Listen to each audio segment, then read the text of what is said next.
एक एक सज्जन ने 10,000 रुपए का मोबाइल खरीदा। कितने का था? 10,000 का। दुकान 10,000 का मोबाइल खरीदा उसने और 2,000 रुपए के बैंड किए और मोबाइल की दुकान से मोबाइल लिया और वहीं से बैंड बजवाए उसने 2,000 दे के, और रास्ते भर नाचता हुआ आया। क्यों नाच रहे हो? मोबाइल लिए नया। तो जिसको खुश रहना है वो हर हाल में खुश रह लेगा। हाँ, देखिए, खुशियां जब हमारे पास करोड़ों आए तब हम खुश हों, ऐसा नहीं है। छोटी सी खुशी को भी हम बड़ा बना सकते हैं। खुशी ही तो रहना है, खुश रहना है तो खुश रह लो। किसी भी हाल में भाई दूध फट जाए तो वो लोग घबराते हैं जिनको पनीर बनाना नहीं आता। जिनको पनीर बनाना आता है वो फटे हुए दूध का सदुपयोग कर लेते हैं। इस कथा से सीधी बात यह है कि जीवन में कभी भी विषम परिस्थितियां आ जाएं तो घबराना मत। उन विषम परिस्थितियों को भी अपने अनुकूल बनाकर उनका लाभ उठा लेना, उनका सदुपयोग कर लेना, उनमें रोना मत, उनमें खुश रहना। इससे सीधा संबंध मृत्यु का भी है कि यदि मृत्यु आपको दर्द देती है, दुख देती है, तो उस दुख को भी हम सुख में परिवर्तित कर सकते हैं। कर लीजिए ना, ज्ञानी जन यही तो करते हैं। कई संतों को हमने सुना कि मरने के पहले उन्होंने बता दिया कि हम इस टाइम पर इस तारीख को मर जाएंगे, मतलब उन्हें अपनी मृत्यु का बोध हो चुका है। ये उच्च कोटि की भक्ति की सार्थकता है। यदि आप भक्ति से जुड़े हैं तो आपको अनुभव हो जाएगा कि हम कब मरने वाले हैं। और मरना तो है ही, तो इसमें डरने की बात नहीं है। बस आनंद से रहा करो, और मौत आए तो वो भी एक अनुभव है, आनंद है। वो भी मृत्यु कोई दुखद घटना नहीं है।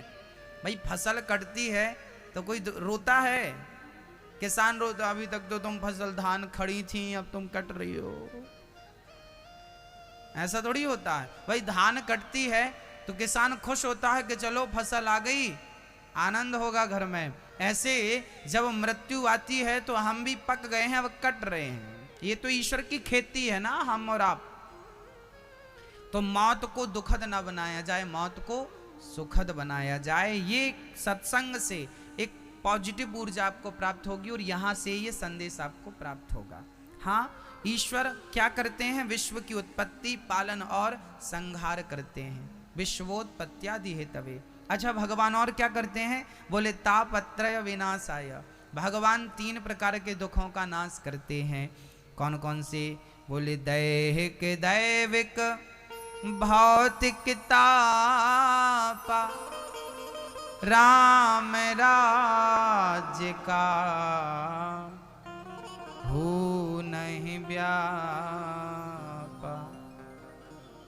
हम सभी के पास 3 प्रकार के दुख होते हैं मैया जी, है ना। एक दुख होता है कोई तन दुखी, कोई मन दुखी, कोई धन बिन रहत उदास, थोड़े थोड़े सब दुखी, सुखी राम के दास। कोई तन दुखी, कई लोगों का तन बड़ा परेशान करता है। एक उमरिया में, यहाँ मानपुर में एक सज्जन रहते हैं।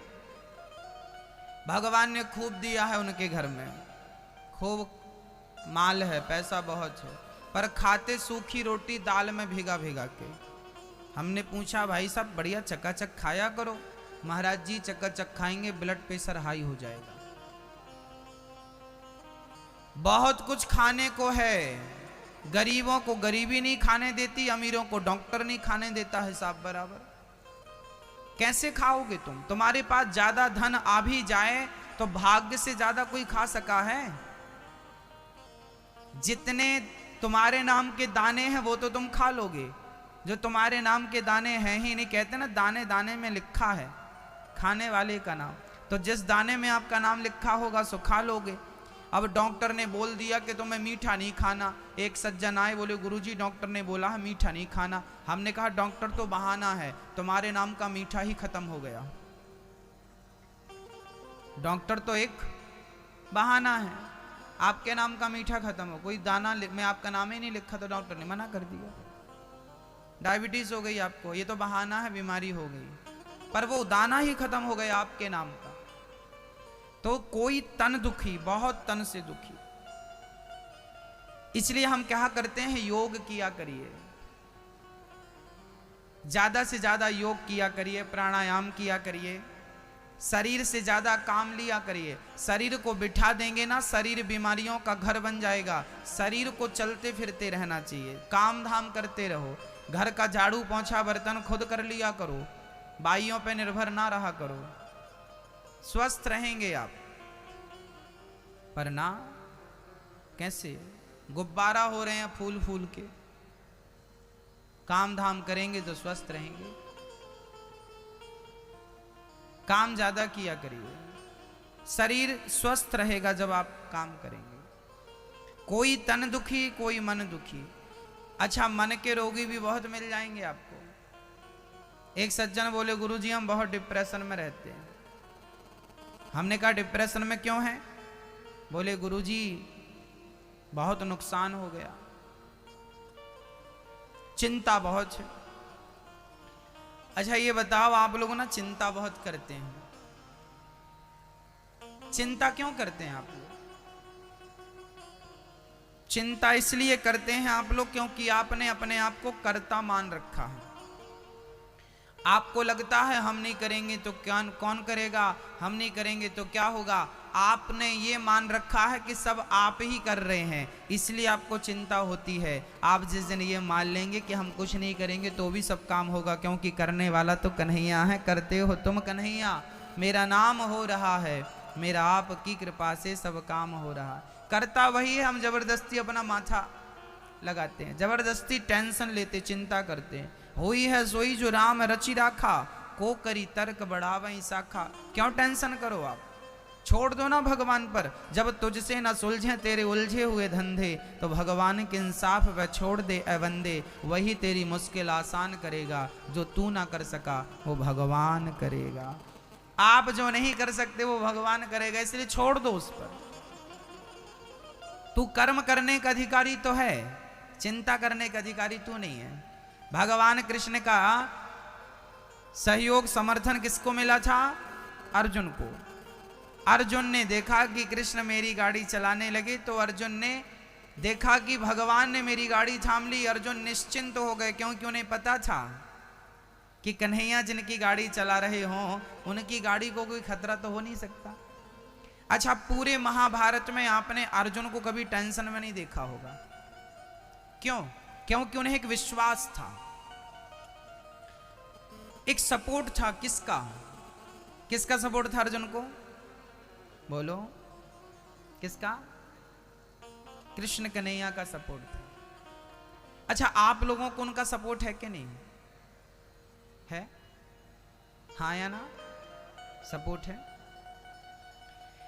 याद रखना, कृष्ण का सपोर्ट उनको ही मिलता है जो अपने आप को अर्जुन मानते हैं। और अर्जुन कौन है?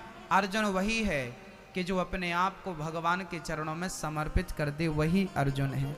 जिस दिन आप अपने आप को समर्पित कर देंगे गोविंद के चरणों में, उस दिन आप क्या बन जाएंगे? क्या बन जाएंगे? क्या बन जाएंगे? अर्जुन। और जब अर्जुन बन जाएंगे तो फिर आपकी चिंता मिट जाएगी। अभी तक आप अर्जुन नहीं बने, अभी तक आप ये मान रहे हैं कि मैं नहीं करूंगा तो काम नहीं होगा। आप ये बिल्कुल मत ख्याल रखा करिए कि आप ना करेंगे तो काम नहीं होगा। आप एक काम करो, 10 दिन के लिए रिश्तेदारी में चले जाओ, देखो घर पे कोई भूखा मरेगा? किसी का काम रुकेगा? नहीं। जबरदस्ती का टेंशन हमने कर रखा, मत करिए। चिंता नहीं, चिंतन करिए। चिंता और चिता में इतना ही अंतर होता है मेरी माँ, कि चिता मुर्दे को जलाती है और चिंता जीते जागते इंसान को जलाकर खाक कर देती है। इसलिए चिंता सबसे खतरनाक है। दुनिया में बीमारियों का इलाज तो है, पर चिंता का इलाज नहीं है। और चिंता इंसान को खोखला कर देती है, और हर लोग चिंता में डूबे हुए। हमारे भारत के लोग तरक्की क्यों नहीं कर पाते जल्दी से? क्योंकि यहां पर काम कम करते हैं हम लोग, चिंता ज्यादा करते हैं। चिंता नहीं, चिंतन। सौंप दो भगवान के चरणों में सब, कन्हैया जो करोगे बढ़िया। अब सौंप दिया इस जीवन का सब भार तुम्हारे हाथों में, है जीत तुम्हारे हाथों में, है हार तुम्हारे हाथों में। क्या करना हमें, विधाता करेंगे, अच्छा करेंगे।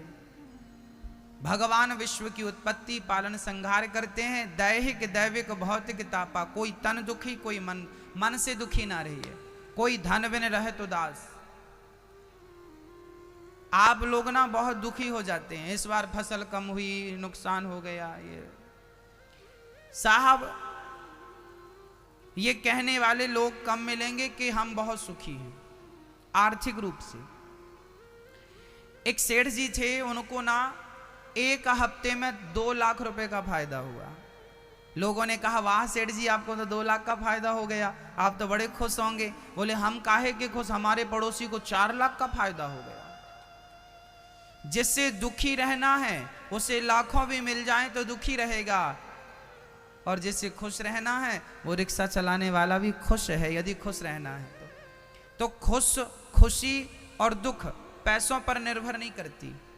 आप लोगों ने अपने सुख दुख को पैसों पर निश्चित कर रखा है कि ज्यादा पैसे आएंगे तो सुख है, जिसको कम पैसे मिल रहे हैं वो दुखी। ना, सुख और दुख का धन से कोई संबंध नहीं है। सुख दुख, सुदामा के पास कुछ नहीं था, क्या वो दुखी थे? बोलो। अच्छा, आप आज हमें बता ही दो कि दुख किसे कहते हैं। बताओ दुख क्या है, दुख की परिभाषा क्या है, बताइए। चलिए सुख की परिभाषा बोल दीजिए। आपके हिसाब से दुख क्या है? नहीं, बस सबने रट लिया है दुख है, दुख है। सो दुख के बारे में जानते नहीं दुख क्या है। जो लोग आज रो रहे हैं ना, आप जाओ मानपुर में, सबसे बोलना भाई साहब दुखी हैं क्या? हाँ दुखी हैं, हम दुखी हैं भाई, दुखी हैं। अब उनसे पूछना कि दुख क्या है, दुख की परिभाषा दीजिए, पता ही नहीं।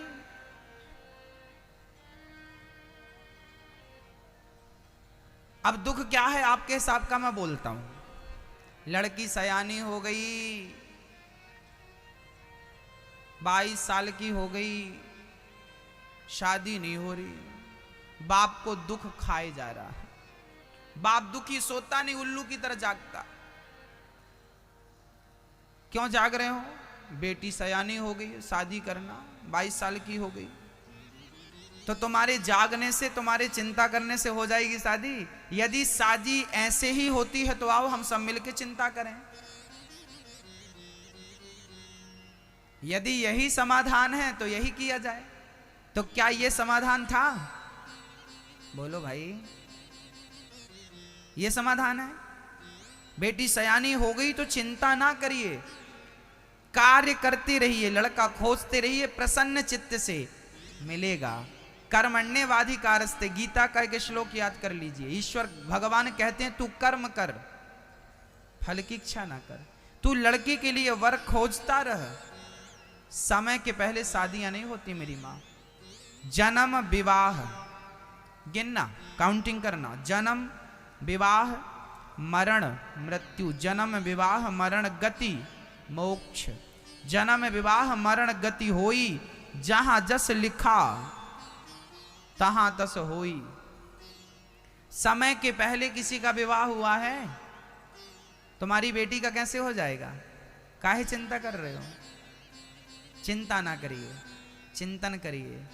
आपकी बेटी है ये अहंकार मिटा दीजिए, भगवान की बेटी है ये भाव बनाइए कि ईश्वर तेरी है, तेरे को जहां करना है, जैसी रखना है तू जान।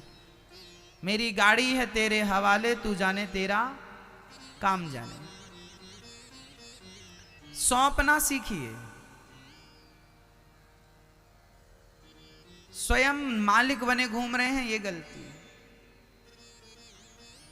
हाँ, सब कुछ भगवान के चरणों में रख दीजिए, चिंता बिल्कुल नहीं करिए। भगवान जो करेंगे बेहतर करेंगे आपके लिए। समय के पहले कुछ नहीं होना। इसलिए इस बात का यदि आपको दुख है कि मेरी बेटी का विवाह नहीं हुआ, मेरे पुत्र का विवाह नहीं हुआ, नौकरी नहीं लग रही है, काम धाम नहीं लग रहा, पैसे नहीं आ रहे, कई लोगों को दुख इस बात का पैसे नहीं आ रहे, ये भी एक दुख है। पैसे नहीं आ रहे, काम नहीं चल रहा है, रोजगार नहीं है, दुख है ये। देखिए, माना कि पैसे नहीं है, माना कि पैसे नहीं है, पर ये बताओ क्या आप में से कोई भूखा सोता है? माना कि आप कमाते नहीं है, माना कि आपको रोजगार नहीं है, हमारे भारत में रोजगार की कमी है, माना कि, परंतु क्या भूखा आप सोते हैं? भगवान को चिंता है, अजगर करे न चाकरी, पंछी करे न काम, दास मलूका कह गए सबके दाता राम। सबका पालनहार वही है, वो निश्चित करेगा कि तुम्हें किस दिन खाना है और किस दिन तुम्हें भूखा रहना। यदि तुम भूखे रहे किसी दिन, तो याद रखना 24 घंटे में एक बार तुम्हें भोजन जरूर देगा ईश्वर। यदि विश्वास नहीं है तो प्रैक्टिकल कर लेना, मैंने प्रैक्टिकल कर लिया है। 24 घंटे में एक बार तुम्हें भरपेट भोजन मिलेगा मिलेगा मिलेगा। कोई ना दे दुनिया तो भगवान ही किसी रूप में आके आपको पेट भर भोजन दे के जाएंगे। आप कहीं भी रहिए, एक टाइम का भोजन मिलेगा आपको। सुख क्या है? शास्त्र कहते हैं कि भगवान को भूल जाना ही सबसे बड़ा दुख है। जिस दिन हम भगवान को भूल गए, नाम नहीं लिया, जिस दिन हमने ये नहीं कहा कि प्रभु मैं आपको कभी भूलूं नहीं, जिस दिन आपने भगवान का चिंतन नहीं किया, बस वही दिन वही दुख है। और भगवान को यदि हमने याद कर लिया तो वो सुख है, यही सुख है। ईश्वर का स्मरण सुख, ईश्वर का विस्मरण दुख। धन का होना ना होना, इससे सुख दुख का कोई लेना देना नहीं है। वो तो पिछले जन्म के कर्मों के अधीन आपको रोटी, जिस दिन आपने 56 भोग खाए, आपने जरूर कुछ पुण्य किया होगा सो मिला, पाप किया होगा सो नहीं मिला। ये तो हिसाब किताब पिछले जन्म का है भाई। एक मानपुर के किसान ना चावल खा रहे थे, किसी ने कहा भाई साहब रोटी भी खाया करो। बोले रोटी अभी नहीं खाएंगे, 3 महीने बाद खाएंगे। और लगा चावल खाने। क्यों भाई भात क्यों खा रहे हो, रोटी खाओ। नहीं नहीं नहीं, 3 महीने बाद खाएंगे। बोले 3 महीने का चक्कर क्या है, समझा पहले। तब उसने समझाया, मानपुर के सज्जन ने समझाया, आप नहीं समझ पाए, हम आपको समझाने आए। उन्होंने समझाया कि अभी हमारे गांव में धान कटी है तो चावल बहुत है, तो अभी हम चावल खा रहे हैं, दाल चावल, सब्जी चावल। अभी हमने गेहूं बो दिया है तो 3 महीने बाद गेहूं की फसल आ जाएगी, 4 महीने बाद, तो फिर तब तक धान खत्म हो जाएगी, चावल खत्म हो जाएगा, फिर रोटी खाएंगे। तो जो कल बोया था वो आज खा रहे हैं, जो अभी बोया है वो 4 महीने बाद खाएंगे। जो पिछले जन्म में तुमने किया था वो आज मिल रहा है तुम्हें, जो इस जन्म में करोगे वो आगे मिलेगा। को न काहू को सुख दुख कर दाता, निज कृत कर्म भोग सब भ्राता। जैसी करनी वैसी भरनी, आज की अकल पाएगा, चढ़ता सूरज धीरे धीरे ढलता है ढल जाएगा। इसलिए कभी भगवान पर दोष ना लगाएं कि भगवान आपने दुख दिया, भगवान की आपसे कोई दुश्मनी है जो भगवान दुख देगा आपको। आपके कर्म, अच्छे कर्म अच्छा देते हैं, बुरे कर्म अच्छा करो। इसलिए कहते हैं बुरा ना करना, बहुत पश्चाताप करना पड़ेगा। भगवान सारे दुखों को, यदि हम भगवान की शरण में गए तो भगवान हमारे सारे दुखों को दूर कर देते हैं। ऐसे भगवान की हम शरण ग्रहण करते हैं, राधा सहित श्री कृष्ण के चरणों में प्रणाम करते हैं। बोलिए श्री कृष्णाय वयम नुमः, बोलिए कृष्ण कन्हैया लाल की, राधा कृष्ण भगवान की। यम प्रव्रजन्त मनुपेतमपेत कृत्यम, द्वैपायनो विरह कातरया जुहाव। पुत्रेति तन्मयतया तरवोभिनेदुस्, तं सर्वभूत हृदयं मुनिमानतोऽस्मि।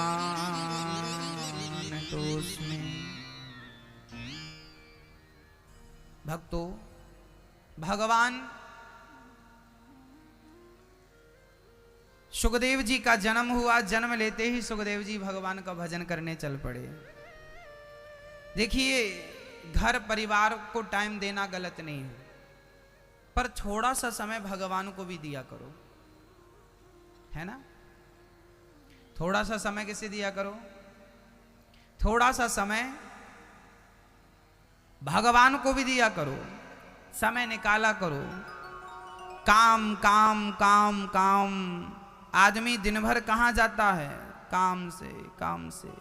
एक आदमी बोला कहाँ जा रहे हो? बोले काम से जा रहे हैं। फिर दूसरे दिन बोला कहाँ जा रहे हो? बोले काम से। फिर कहाँ जा रहे हो? काम से। फिर कहाँ जा रहे हो? बेचारा काम से जाते जाते एक दिन काम से निपट जाता है, कोई काम का ही नहीं रह जाता। इतना भी काम ना करना कि किसी काम के ना रह जाओ। जब तक किसी काम के हो तो ईश्वर को पालो, फिर तो बेकाम हो ही जाओगे। हाँ, फिर तो सरकार भी कहेगी घर पे बैठो। अब सरकार भी बुढ़ापे में कहाँ रखती है? हाँ, किसी काम के नहीं हो गए, अब भगवान के काम के बच्चे हो। इसलिए कहता हूं कि जब तक सबके काम के हो तब तक उसके भी काम आ जाओ, नहीं बुढ़ापे में फिर तो आखिरी ऑप्शन वही है, भगवान की शरण ग्रहण करना। इसलिए हम तो अभी से कहते हैं, क्या बताएं,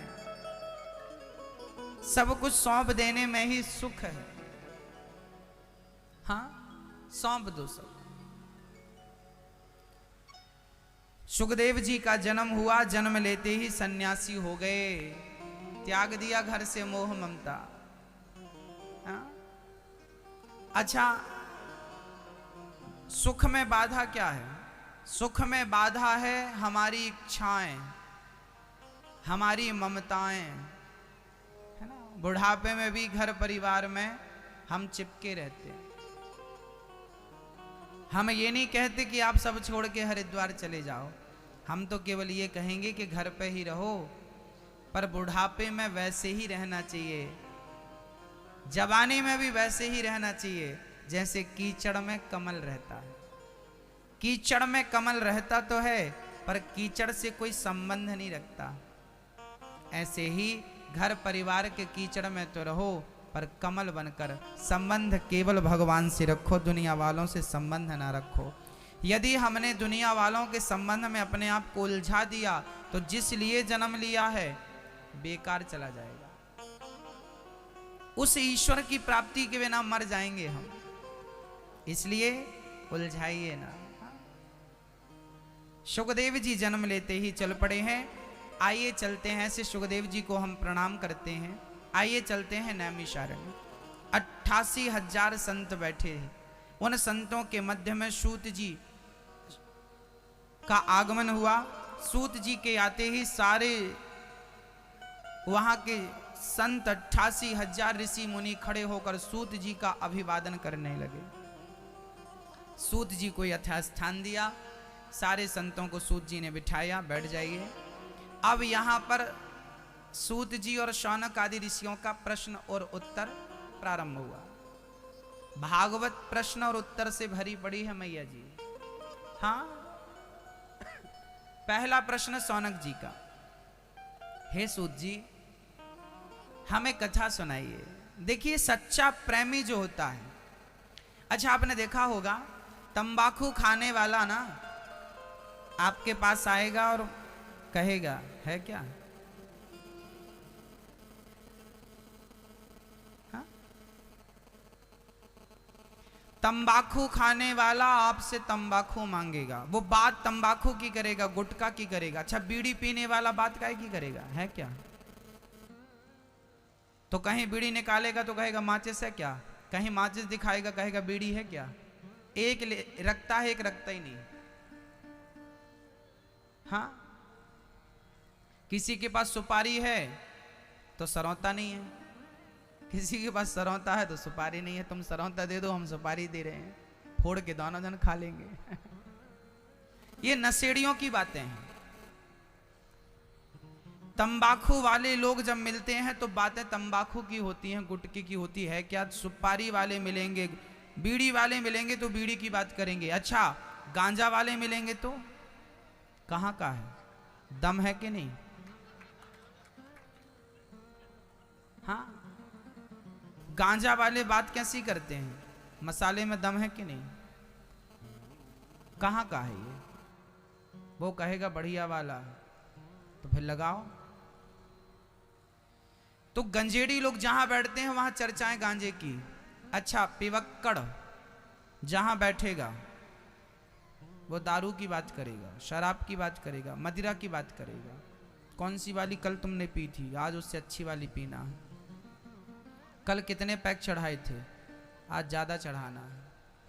शराबी लोग जहां बैठते हैं चर्चाएं शराबियों की शराबी भरी होती हैं, जुआड़ियों की चर्चाएं जुआ से भरी होती हैं, नशेड़ियों की चर्चाएं नशा से भरी होती हैं। और भगवान का सच्चा प्रेमी जहां बैठता है ना, तो भगवान की कथा से कथा अपनी वाणी को स्टार्ट करता है कि ये सौनक आदि 88,000 ऋषि थे। उन 88,000 ऋषियों को रोग कौन सा लगा था, वो प्रेम रोग में डूबे थे, भगवान की भक्ति के रोग में डूबे थे।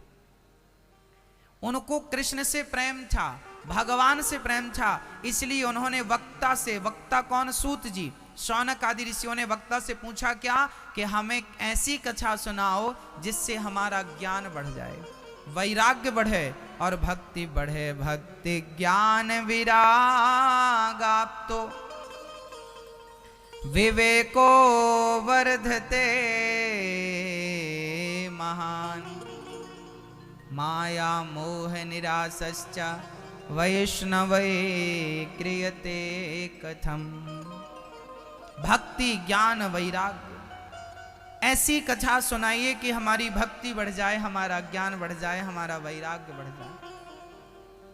अच्छा, जो रसिक भक्त होते हैं ना, वो अपनी भक्ति बढ़ाने का प्रयास करते हैं।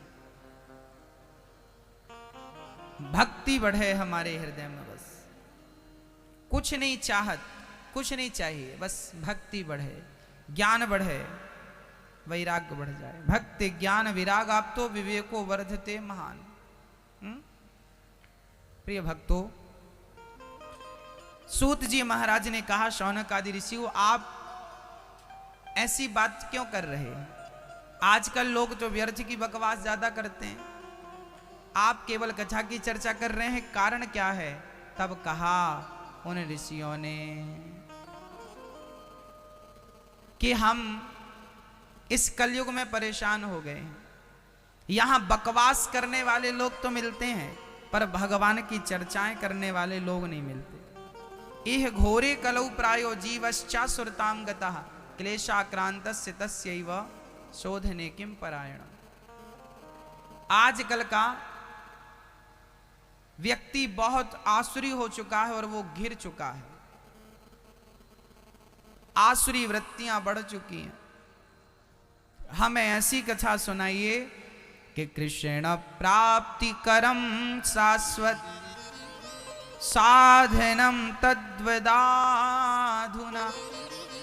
ऐसी कथा सुनाइए कि कृष्ण की प्राप्ति हो जाए। वाह! शौनक आदि ऋषियों ने सूत जी से प्रश्न किया कि हमें ऐसी कथा सुनाइए कि हमें कृष्ण की प्राप्ति हो जाए। कृष्ण प्राप्ति करम शाश्वत, कृष्ण की प्राप्ति करने का जो शाश्वत मार्ग है वो हमें कहिए। अब कहते हैं कि सुनो, ये कथा जो आप सुन रहे हैं, ये कथा देवताओं को भी, मैया बैठ जाओ मेरी माँ, बहुत जल्दी आ गई हैं हमारी माताएं, बैठ जाओ।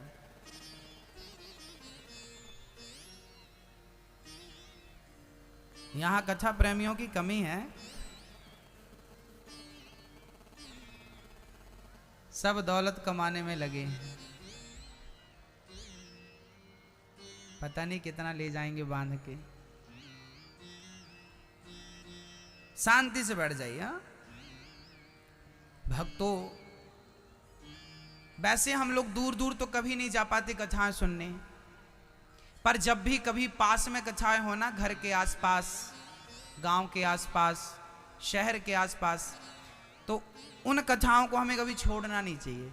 क्योंकि आप 10-20 किलोमीटर दूर तो जा नहीं सकते, जाएं तो अच्छी बात है। 20 किलोमीटर 50 किलोमीटर दूर आप नहीं जाते, कोई बात नहीं, आपकी मजबूरी है कि आपको काम धाम देखना पड़ता, पर आज कथा खुद यदि भगवान का नाम, भगवान की गंगा यदि खुद चलकर आपके गांव में आई है तो आपका कर्तव्य है कि इस गंगा में डुबकी आपको लगाना ही चाहिए। ये तो आपकी समझदारी का परिचय है। ना लगाएंगे तो भी गंगा बराबर बहेगी, कोई प्रॉब्लम नहीं है, गंगा तो बहेगी, पूरी बह के रहेगी वो। अब उसमें से कितना जल आप समेट पाए कितना ना समेट पाए वो आपकी अपनी समझदारी पर निर्भर करता है। इसलिए मैं निवेदन करता हूं कि कथा के एक शब्द को भी छोड़ा ना जाए। अच्छा, ज्ञानी जन, साधु जन, जो बुद्धिजीवी लोग हैं वो कथा को छोड़ते नहीं हैं, क्योंकि उन्हें लगता है कि घर का काम तो कल भी बना रहेगा, पर कथा जो आज निकल जाएगी वो कल थोड़ी रिपीट होगी। 7 ही दिन तो मिले हैं, और ये 7 दिन में भी यदि हमने 1-2 दिन आलसी में छोड़ दिए तो हमारे जैसा अभागी कौन होगा। शंकर जी कह रहे हैं ये लोग अभागी हैं। कौन? सोना हूं उमाते लोग अभागी, हरि तज विषय हों ही अनुरागी। जो भगवान की कथा को छोड़कर विषयों का सेवन कर रहे हैं वो अभागी ही तो हैं। ऐसों अभागी को शंकर जी कह रहे हैं ये अभागी। इसलिए कथा जब भी हो कथा ना छोड़ी जाए। हाँ, और आप लोग आज ही अपने पूरे पड़ोसियों को, अपने पूरे गांव में सबको बोलेंगे कथा हो गई है, शायद उन्हें पता ना हो, है ना। बहरे भी तो होते हैं ना कुछ लोग, तो उन्हें आप लोग बताएंगे कि कथा शुरू हो गई है, अब आप लोग चलें। हाँ, तो बताएंगे कि नहीं अपने पड़ोसियों को? क्या? हाँ या ना? आप जितने यहाँ मेरे दोस्त मित्र बैठे हैं, भाईजन और बुजुर्ग जन बैठे हैं, आप सभी का परम कर्तव्य है। देखिए, कथाएं जो कराते हैं यजमान जी, जैसे यहाँ पे संजू जी कथा करा रहे हैं, हाँ, तो ये कथाएं जब वो कर रहे हैं तो केवल उन्हें तो नहीं सुनाई जा रही है कथा, केवल उनको ही सुनाई जाएगी। कथा तो सबके लिए है। पानी बरसता है तो सबके खेत पर बराबर गिरता है, ऐसे ही कथाएं सबके लिए हैं। एक व्यक्ति को भगवान निमित्त बनाते हैं। सच्चाई तो यह है कि परमात्मा उस क्षेत्र का ही कल्याण करना चाहते हैं, कथा के माध्यम से ज्ञान की गंगा में डुबकी लगवाना चाहते हैं। ये तो भगवान ने संजू जी को निमित्त बनाया है। सत्यता तो यह है कि कथा आप तक पहुंचानी थी, भगवान को गांव तक पहुंचानी थी। अब भगवान ने तो अपना काम पूरा कर लिया, संजू जी ने भी कथा का आयोजन करा लिया। अब आपकी मर्जी है कि आप किस प्रकार श्रद्धा रख रहे हैं। हाँ, श्रद्धा कितनी है आपकी वो तो आप स्वयं जानते हैं, अपने आप को अच्छे से आप पहचानते होंगे। इसलिए मेरी प्रार्थना कि अपने पड़ोसियों से जरूर आज कहिएगा। और समय 3 से 6 तक है, टीवी पर भी चल रही है। जो लोग नहीं आ पा रहे हैं, जो आपके रिश्तेदार गण हैं, दूर दूर बैठे हैं, उनको बोलना कि साधना चैनल पर 3 से 6 रोज मानपुर की कथा पूरे देश तक पहुंच रही है। आपके गांव का नाम पूरे देश तक पहुंच रहा है, तो आप सभी आवें, सबको लाएं। ये तो आपकी खुशनसीबी है कि आप सबको कथा घर बैठे मिल गई बिना खर्चे के। संजू जी ने तो लाखों खर्च किया तब उन्हें कथा मिली, आपको तो बिना खर्चा के वही कथा का रसपान मिल रहा है, घर बैठे, कोई खर्चा नहीं। इन्होंने तो लाखों किया खर्च तब इन्हें मिल रही है। आपका तो 1 रुपये खर्च नहीं हुआ, केवल घर से चल के आना है। 1 रोटी एक्स्ट्रा खाया करो तो चलने की जो ऊर्जा वेस्ट होगी वो भी हिसाब में आ जाएगी।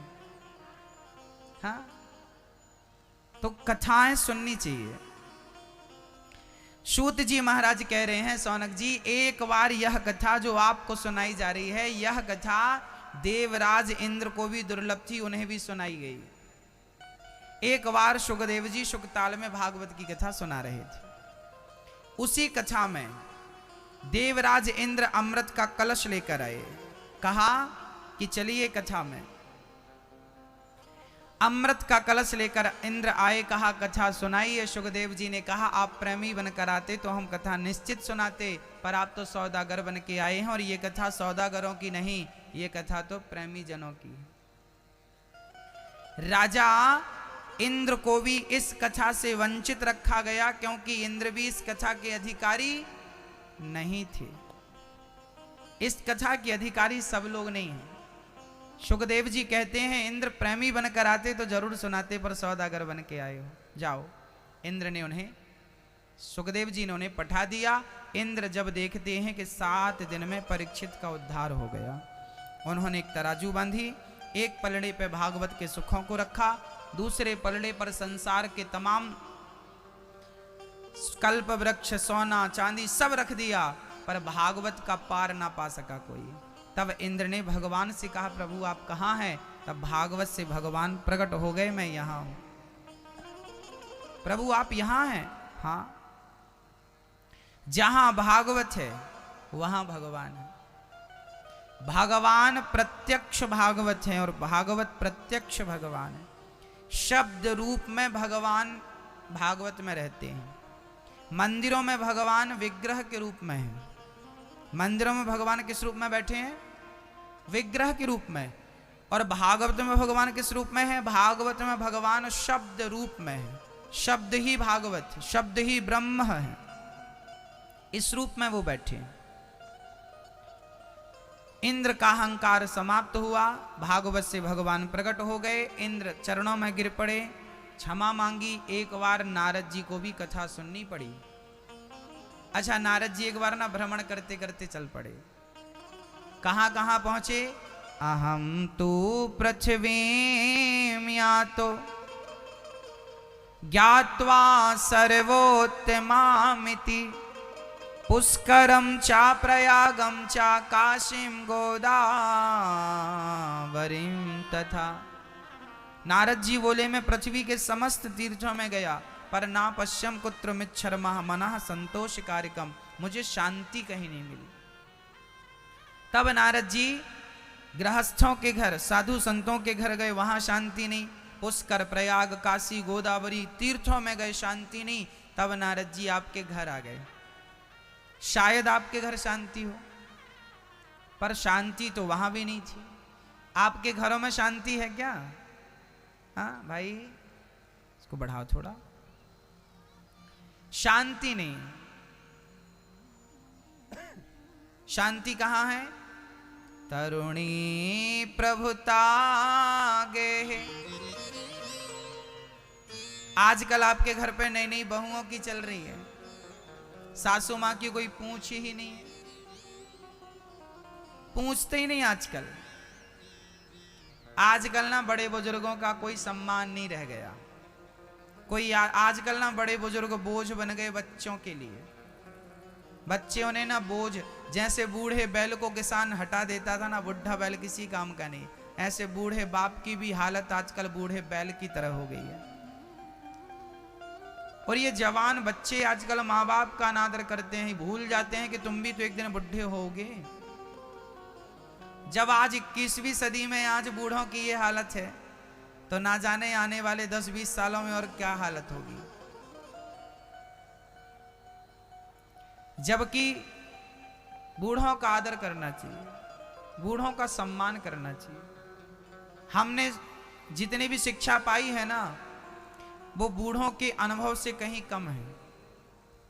हमारी विद्या जो स्कूलों में हमें मिली, कॉलेजों में मिली, वो बूढ़ों से, बूढ़ों का जो अनुभव है, बिना पढ़े लिखे बूढ़ों से जो अनुभव है, उनसे हमारी विद्या कम है, क्योंकि उनके पास अनुभव की विद्या है। हमारे पास तो केवल लिखित की विद्या है, वो प्रैक्टिकली है।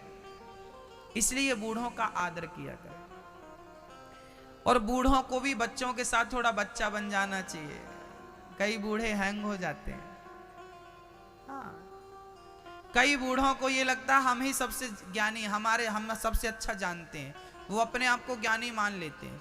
यही उनके दुख का कारण है। बुढ़ापे में आदमी को सरल हो जाना चाहिए, पर अक्सर देखा गया कि बुढ़ापे में आदमी को घमंड ज्यादा आ जाता है। मैं तो तेरे से ज्यादा जानता हूं। 2-4 बातें, 2-4 चौपाइयां याद कर लेगा गीता रामायण की, और बस वो बोलता रहेगा। उसे लगेगा हम ही सब जान रहे हैं। वो सुनता कम है, बोलता ज्यादा है। जबकि शास्त्र कहते हैं, अच्छा भगवान ने कान कितने दिए हैं? मुंह कितने दिए हैं? कान 2 दिए हैं, सुनना ज्यादा है, मुंह 1 दिया है, बोलना कम है। बोलो कम, सुनो ज्यादा। पर आदमी उल्टा करता, बोलता ज्यादा, सुनता बिल्कुल नहीं है।